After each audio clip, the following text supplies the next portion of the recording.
Welcome to சோழநாட்டு சமையல். இன்றைக்கி நம்ம புதுசாக பார்க்க போகிற டிஷ்ஷு ஹைதராபாத் சிக்கன் கறி. இது கிரேவி டைப்பில் உங்களுக்கு சூப்பராக இருக்கும். இதை செய்கிறதுக்கு 1 கிலோ சிக்கனை நல்லா நான் கழுவி எடுத்திருக்கேன். 1 டீஸ்பூன் மஞ்சத்தூள் சேர்க்குறேன்.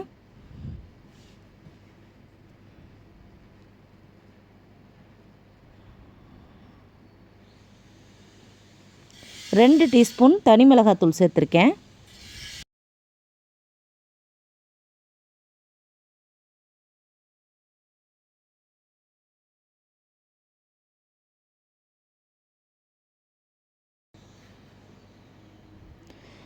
அடுத்து உப்பு தேவையான அளவு சேர்த்துருக்கேன்.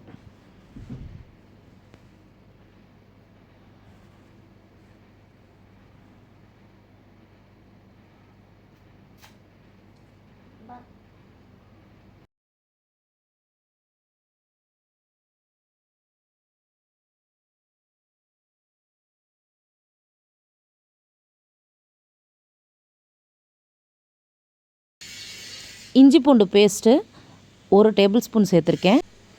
இது எல்லாத்தையும் சேர்த்து ஒன்றா நான் கிளறி அரை மணி நேரம் ஊற வச்சுருக்கேன். நான் வறுக்கிறதுக்கு தேவையான பொருட்கள் எடுக்கிறேன்.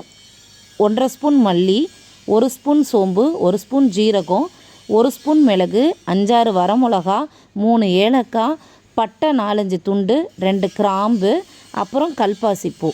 இது எல்லாத்தையும் எடுத்திருக்கேன். கடாயை சூடு பண்ணிவிட்டு மிதமான சூடு வந்த உடனே இந்த எடுத்து வச்சுருக்க பொருட்கள் எல்லாத்தையும் ஒவ்வொன்றா நான் சேர்க்குறேன். பொருட்களில் 10 பாதாம் பருப்பு எடுத்து வச்சுருப்பேன். அதை நான் இந்த கடாயில் வறுக்கிறதுக்கு சேர்க்கலை. அடி பிடிக்காமல் இதை நல்லா கிளறி நம்ம சூடுபடுத்தணும். தீச்சிடக்கூடாது. இது சூடு ஆக ஆக லைட்டாக உங்களுக்கு ஒரு நல்ல ஸ்மெல் கிடைக்கும். அந்த ஸ்மெல் வந்த உடனே நம்ம ஸ்டவ் ஆஃப் பண்ணிடணும். இதை தனியாக எடுத்து வச்சுக்கோங்க. அடுத்தது குக்கரில் 3 ஸ்பூன் எண்ணெய், 1 ஸ்பூன் நெய் விட்டுருக்கேன். அதோட நான் ஒரு 20-30 பல் சின்ன வெங்காயம் எடுத்திருக்கேன். அந்த எல்லாத்தையுமே நான் பொடுசாக நறுக்கிட்டு இதை நான் வதக்கிட்டு இருக்கேன். வெங்காயம் நல்லா வதங்கணும். வெங்காயம் வதங்க தான் உங்களுக்கு டேஸ்ட் கொடுக்கும். கூடவே 1.5 டீஸ்பூன் இஞ்சி பூண்டு பேஸ்ட்டை சேர்த்து நான் இப்போ திரும்ப கிளறியிருக்கேன். கை விடாமல் கிண்டிகிட்டு இருக்கலாம். அப்போ தான் அடி பிடிக்காமல் இருக்கும். இப்போது நம்ம மேரினேட் பண்ணி வச்சுருக்க சிக்கன் பீசஸையும் இதில் நான் சேர்த்துருக்கேன். இப்போ கை விடாமல் நம்ம கிண்ட வேண்டியதான். இதில் 3-4 தக்காளி மிக்சியில் நல்லா நைஸாக அடித்து வச்சுருக்கேன். இப்போ நம்ம கிண்ட சிக்கன்லேருந்து தண்ணி விட ஆரம்பிச்சிரும். சிக்கன் ஒரு 1/4 பங்கு வெந்ததும் நம்ம அடுத்த பொருளை சேர்க்கலாம். சிம்லே வச்சு செய்யுங்க, ஏன்னா டக்குன்னு தீஞ்சிடக்கூடாது.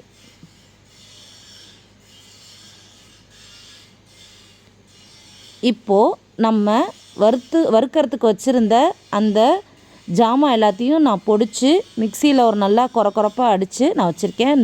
எனக்கு கொரப்பாக வேணும்னு பண்ணியிருக்கேன். உங்களுக்கு நைஸாக வேணும்னா நைஸாக அரைச்சிக்கங்க. இப்போ நல்லா திரும்ப சிக்கனை நல்லா கிளறி விடணும். எல்லா பக்கமும் மசாலா இறங்கணும்.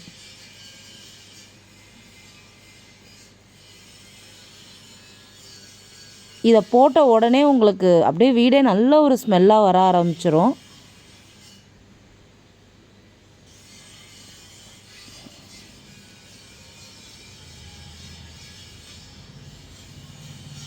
ஒரு 2-3 செகண்ட் வரைக்கும் கைவிடாமல் கிண்டுங்க.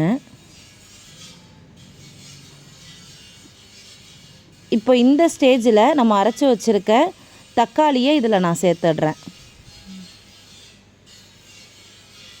கைவிடாமல் கிண்டுங்க.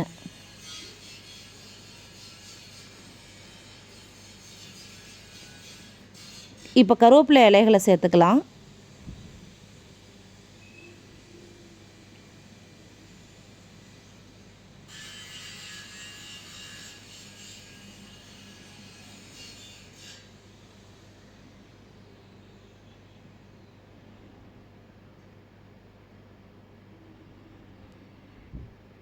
ஒரே ஒரு பச்சை மிளகாயை சேர்த்துக்கிறேன். உங்கள் காரத்துக்கு தக்கன நீங்கள் வந்து பச்சை மிளகாயை சேர்த்துக்கங்க.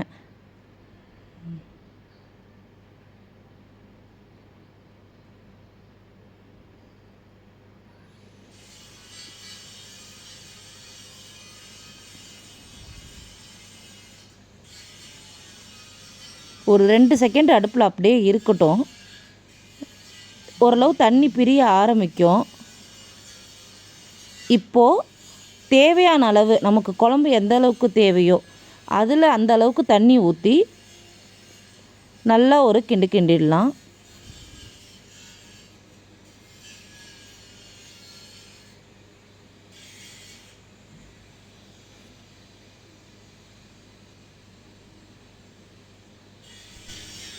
இப்போது நான் குக்கரை நல்லா மூடி வச்சுட்டேன். ஒரு விசில் வர வரைக்கும் இருக்கட்டும். ஒரு விசில் வந்து ஆவி அடங்கினதுக்கப்புறம் நம்ம திறந்து பார்த்தோன்னா நல்லா ஹைதராபாத் சிக்கன் கிரேவி நல்லா உங்களுக்கு தக்கன்னு இருக்கும். பீசஸும் நல்லா வெந்திருக்கு. இந்த ஹைதராபாத் சிக்கன் கிரேவி வந்து உங்களுக்கு சப்பாத்தி, சாதம், அதே மாதிரி இட்லி எதுக்கு வேணாலும் தொட்டுட்டு சாப்பிட்லாம். இந்த சுவையான ஹைதராபாத் சிக்கன் கிரேவியை நீங்கள் செஞ்சு பாருங்கள். செஞ்சு பார்த்துட்டு கமெண்டில் எப்படி இருக்குன்னு சொல்லுங்கள்.